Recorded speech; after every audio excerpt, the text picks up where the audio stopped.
got our car. Yay! How do we feel about it? Good. Really? Good. Yeah. We're gonna have quite the road trip in it. It's gonna be great.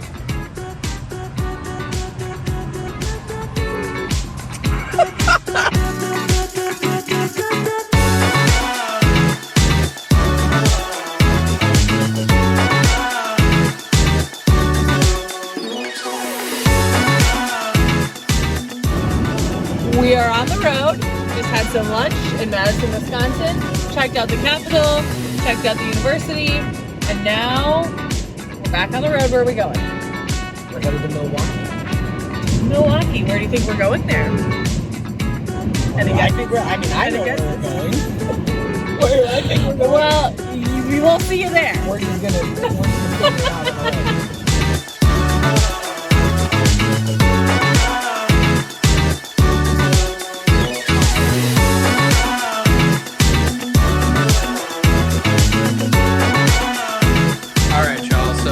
Here at the Iron Horse Hotel in Milwaukee. Look at the room. This is insane. Yes, we got those drinks when they first checked in, just for free, for nothing. Free cocktails. Free cocktail. Look at the view. Look at this. The view is spectacular. We got the bridge. We got the museum all the way over there, right in the distance. Look at that sunset. This is insane. Oh my God, you have to see the bathroom too. This is maybe my favorite part. Oh my God. Oh my God. This is insane. Look at the shower. Look at the size of the shower. Oh, come on now. Ceiling shower, please. But anyway, so obviously our hotel is really, really cool. We're really excited about that. If you have a chance to come to Milwaukee, the Iron Horse is the place to stay. But we're pretty tired from road tripping all day from Minnesota, so we're gonna probably just chill out, take it easy. We'll get you some cool footage from around the hotel though. Like we said, love this hotel. And we'll check back in with you in the morning. So, back in a bit.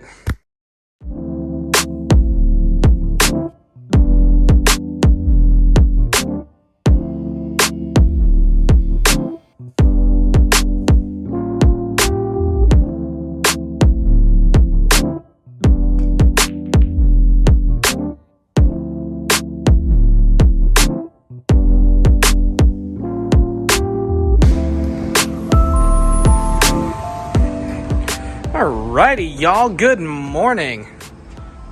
After a great night's sleep, we are here on a beautiful sunny day in Milwaukee. We are headed, where are we going, Leah? Harley-Davidson Museum. Hey! Harley-Davidson Museum. Hey. Alright, so we're gonna head over there. It's literally actually like right down the street over there. And yeah, we're gonna go check it out. So come with us, here we go.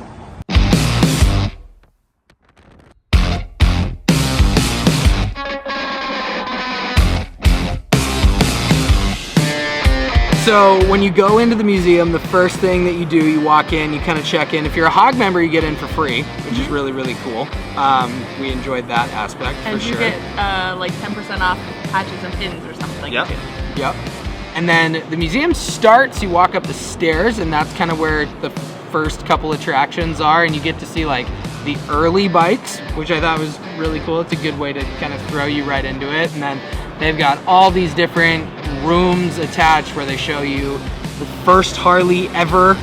They show you know, the engine, how engines work, like how their engines work. Right, and all their different styles of engines too, like, you know, the panhead, the knucklehead, the flathead, the shovelhead, all the different kind of early models, and then now all the way up to the Milwaukee 8. So this is the new Revmax engine. This is what's in the Pan America and the Sportster S. Let me tell you firsthand, this thing is so much fun to ride with. I actually had no idea that the gearing works that way. That's so cool. I'm gonna have to keep learning more about this. They have a whole exhibit on it, but let's go check out the rest of the museum. Let's go.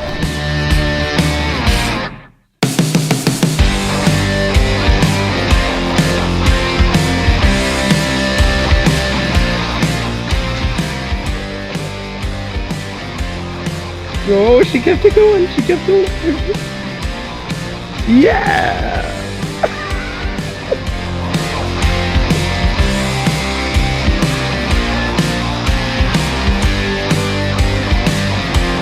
They show you like how bikes were used. Like they show you the police bikes, the military bikes, the bikes that were used for businesses, things like that. Yeah. I really enjoyed the wall with all the different tank designs over the year. The tank designs were really cool. Yeah, I was a big fan of those. I thought, weirdly enough, I liked the AMF gear designs, even though I know that's kind of like the dark period in Harley's history, but like I did think the designs that they came up with during that time were pretty cool. I really liked the early, like really colorful. The classic like candy colors. It's hard to beat that. A lot of people try to bring that back as their retro fit. Yeah. It was really cool seeing like the beginning of the company. I didn't know much history about Harley specifically.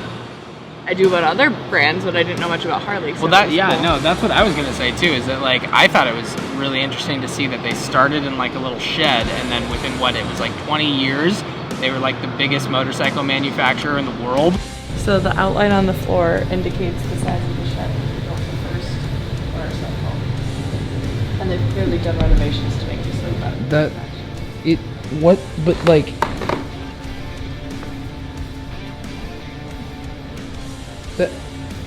Not very much room. It's like not even enough room to stand up. That's crazy. Yeah, I think it said somewhere that they were selling like 50 bikes a year in 1907 or something, and by 1920 they were selling like 74,000 bikes a year. Right. Yeah. It's crazy. It's crazy. Okay, when we were inside, Cash showed you how small the shed was looking at the ground. This is actually it. It's not very big. Leah for scale. Yeah, Leah for scale. This is where they built the first motorcycle that they worked out of. Very tiny space.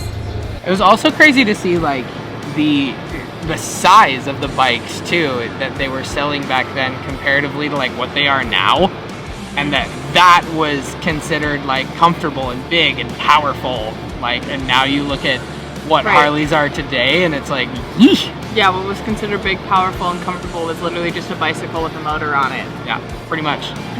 Yeah. What was your favorite part? Seeing all the different types of bikes as they've been developed over the years.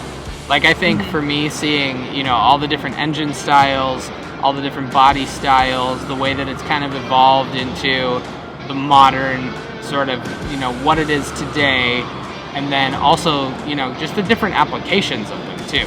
How, like, in the beginning, we talked about this, like how in the beginning it was more like industrial and more, you know, it was for people that used their bike for their business.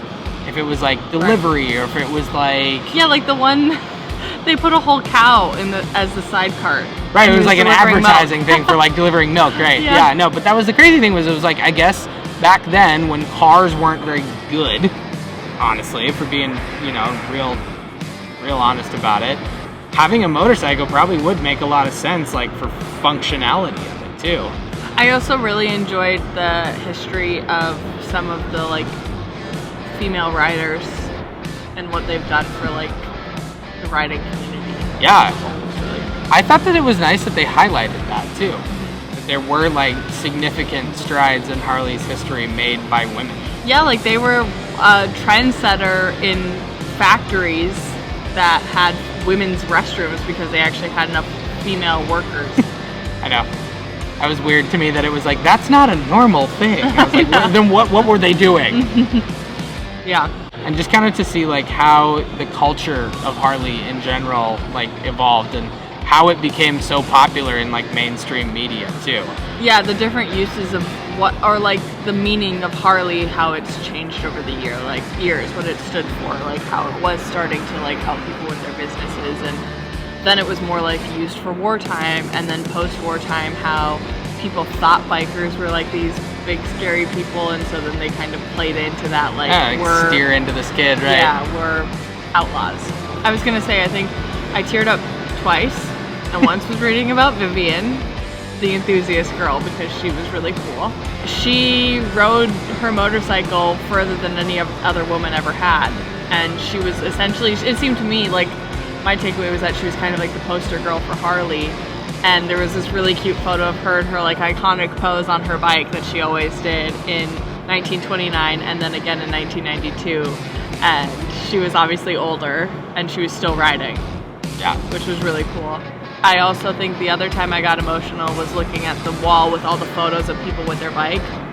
And it was so much variation in the people and where they were and how they dressed and all of these things, but they all had their bike in common. And then it was like a video of all of them talking about like why they ride. And that was really cool. Yeah, no, I thought that it was really cool, and it gave me like a whole new appreciation and understanding for just the motor company in general and everything that it stands for to people. I think it was really, really cool. And plus, I really want to test ride the Sportster S now. Like, really bad. We've been to Sturgis, we've been to multiple dealerships, we've been trying to find a way to get on one of those, and we couldn't test ride it because it's on Saturdays. We're not here on a Saturday, but you can sit on the new bikes they have.